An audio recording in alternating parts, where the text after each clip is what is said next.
On s'était vu, vous voyez, par rapport aux retrouvailles et tout. On s'est parlé là-bas. Et curieusement, cette copine-là, elle était cousine.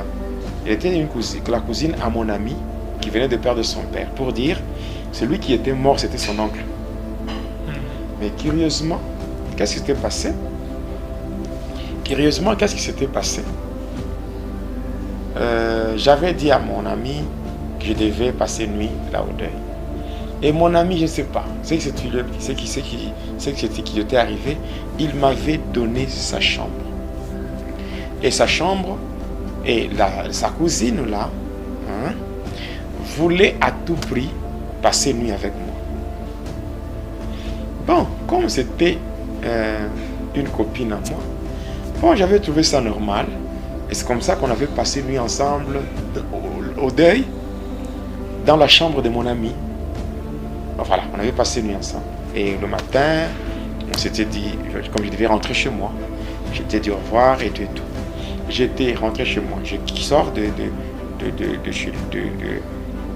lieu du deuil. Je quitte la commune de Chitourou. Je devais prendre un bus de là jusqu'au centre-ville.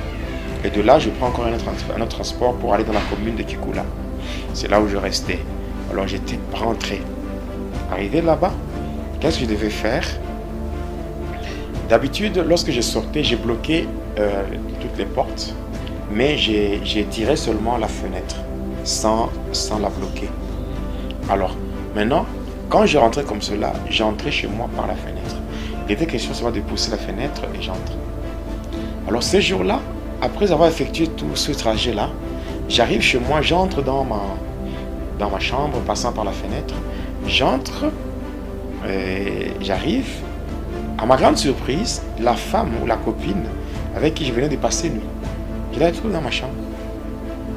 Elle était chez moi, dans ma chambre, sur mon lit. Elle était là, bien assise. Je la regarde, j'étais étonné. J'ai dit, mais toi, qu'est-ce que tu fais ici? Elle n'avait rien dit. J'ai dit, qu'est-ce que tu fais? J'étais en train d'insister cette fois-là. Qu'est-ce que tu fais ici? Qu'est-ce que tu fais ici? Elle me regardait seulement sans rien dire. J'ai dit, d'abord, qui t'a dit que moi j'entre chez moi par la fenêtre? Elle ne disait rien. J'ai dit, attention, j'ai une femme. Une femme vraiment qui ne peut pas supporter ta présence. Alors, avant qu'elle n'arrive, arrange-toi pour vider les lieux. Alors, il faut que tu fasses tout pour partir. Elle me regardait. Alors je lui avais tourné le dos. Après lui avoir tourné le dos, et derrière moi, j'entendais qu'elle pleurait. Alors moi je faisais ça, ce geste avec la main, en disant, même si tu pleures, arrange-toi pour quitter vite. Et après, pendant que je faisais ce geste, alors j'entends une voix derrière moi qui me dit, chérie, tu m'as oublié. Je me retourne pour regarder la personne qui me parlait. Ce n'était plus la copine là, c'était Hélène qui était assise là. Donc, elle a pris le visage. Oui, le visage, la morphologie, tout, la physionomie, tout. Voilà. Alors, je la regarde. Et je commence maintenant, je cherche maintenant des explications. Ça, c'était bizarre. Et là, tu étais conscient que ce que tu as fait là était vraiment découvert. C'était bizarre. Alors là, j'ai dit, attends, tu vois, j'ai cherché comment donner des explications pour justifier ce que je... Elle me dit, n'est-ce pas, le premier jour quand nous étions avec toi à la rivière, quand tu m'avais demandé la main, je t'avais dit que je n'étais pas d'accord, j'avais refusé catégoriquement, mais je t'avais dit que tu ne sauras pas me garder et tout. C'est comme vraiment, on commence maintenant à négocier. En couple. On commence à négocier. Je lui dis, mais finalement, tu essaies un peu de me comprendre. Non, je t'avais dit. Tu avais insisté. Maintenant, aujourd'hui, tu vois ce que tu m'as fait. C'était une déception. Et une déception amoureuse. Tu connais la conséquence. Et j'ai commencé à la calmer pour... Elle était fâchée, très énervée, elle était en colère. Et moi aussi, à ce moment-là, je sais pas ce qui m'avait pris. Et j'étais aussi en colère, m'étais énervé. J'ai commencé à tonner sur elle. Elle est partie, elle était passée à travers le mur. Elle était partie. Bon, et, et après ça, j'avais négligé. Bon, 3 jours plus tard, regardez ce qui va se passer. 3 jours plus tard, là, je me rendais en ville. Je me rendais en ville. J'arrive au niveau. J'étais arrivé sur le boulevard de l'Indépendance, tout près du parquet. C'est là que je m'étais croisé avec mon ami. Et m'avait laissé entendre que sa cousine était malade, sérieusement malade. Et moi, je lui avais fait la promesse que je devais passer la voir. Et j'avais négligé. 4 jours plus tard, comme ça, je partais toujours en ville.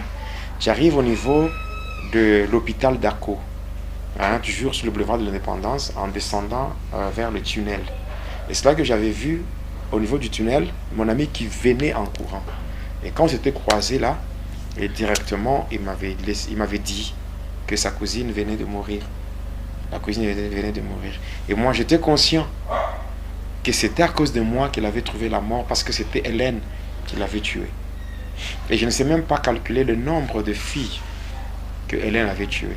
Un conseil gratuit, c'est que le satanisme, la magie, l'occultisme, ce ne sont pas des choses qui se lisent sur le visage. Voilà. Même moi, il y a beaucoup de gens qui me connaissent, mais qui ne savaient pas que j'étais dans le mal. Et si je veux une parenthèse, il y a plusieurs types d'agents de Satan. Il y a des agents que le diable utilise avec sa propre nature, c'est-à-dire des hypocrites. Et ce sont des gens qui s'infiltrent dans nos familles, dans les églises, dans les lieux de travail. Ils viennent avec la peau de mouton, mais en réalité ce sont des loups, comme moi que j'étais. C'est que il y a des gens comme des charlatans, je parle de charlatans, des marabouts, de gens qui mettent des affiches, des affiches pour faire leur publicité afin d'attirer la clientèle. Bon, là on peut parler de, je dirais, un niveau par rapport au satanisme. Ça, c'est un niveau trop bas. Ouais. Parce que le diable lui-même, passant par sa nature, Lucifer, voilà, l'ange de lumière, il s'est fait passer. D'ailleurs, il s'est fait passer pour un ange de lumière. Mais au-dedans, c'est le ténèbre. Il s'est fait passer pour l'ange de lumière. Et même beaucoup de satanistes, la plupart, donc vous allez même constater, que vers les années 70, les années 80, il y avait beaucoup de spectacles de magie. N'est-ce pas, qui se faisaient dans des salles. Très souvent, c'était dans des écoles catholiques, il y avait des magiciens et tout. Mais depuis un certain temps, parce que je vais parler de ça, dans l'organisation de Satan. Depuis un certain temps, vers les années 90, donc des années 90, 90, 91, tout ça, principalement, il y avait une réunion qui était organisée au fond de l'eau, au fond de l'océan. Donc au fond de l'eau, au croisement des océans Atlantique et Indien. Le diable avait signé un décret selon lequel tous les magiciens, les devins, tout devaient se déguiser. En pasteur, prophète et tout. C'est ce que vous voyez aujourd'hui dans beaucoup d'églises. Il y a des agents de Satan. Mais quand ils sont là, ils peuvent se mettre à prêcher Christ. Ils vous parlent de la parole de Dieu et tout. Peut-être parce qu'ils ont fait la théologie. Ils vous parlent parce qu'ils sont passés dans une école biblique et tout. Mais ce sont des loups ravisseurs. Et alors c'est ça. Même dans le satanisme, c'est comme ça. Dans le satanisme, il y a des gens qu'on appelle les infiltrés. Il peut venir dans votre vie, mais il est un agent de Satan. C'est comme aujourd'hui, il y a des pasteurs qui sont membres de sociétés secrètes, mystiques. Il y a des pasteurs qui sont dans le Rose-Croix, qui sont dans le Maïkari, qui sont dans la franc-maçonnerie. Il y a d'autres qui sont dans la Kabbale juive, qui sont dans l'ordre de la lumière dorée, de Melchisedec. Il y a ceux-là qui sont dans la magie sainte, il y a ceux-là qui sont dans le vaudou, il y a ceux-là qui sont dans toutes ces choses-là. Et ils font ça d'une manière là